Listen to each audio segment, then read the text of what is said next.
வாழைக்காய் வறுவல் செய்யலாங்க. சூப்பர் டேஸ்ட்டாக இருக்குங்க இந்த மாதிரி செஞ்சு பார்த்தா.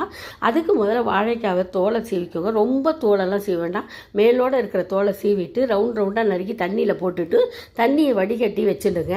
இதுக்கு என்னென்னலாம் போடணுன்னாக்கா கரம் மசாலா 1 ஸ்பூனு, மிளகாத்தூள் 1.5 ஸ்பூனு, கொத்தமல்லி பொடி 1 ஸ்பூனு, அதுக்கப்புறம் மஞ்சத்தூள் 1/2 ஸ்பூனு, உப்பு தேவையான அளவு போட்டு எல்லாத்தையும் பிரட்டிட்டு கொஞ்சோண்டு எண்ணெயை ஊற்றி குலுக்கி வச்சுருங்க.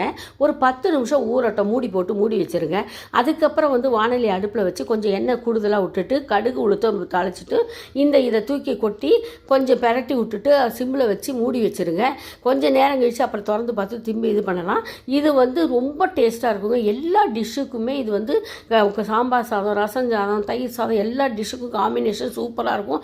இன்னும் கொஞ்சம் வேணும் குழந்தைகளே கேட்டு வாங்கி சாப்பிடுவாங்க.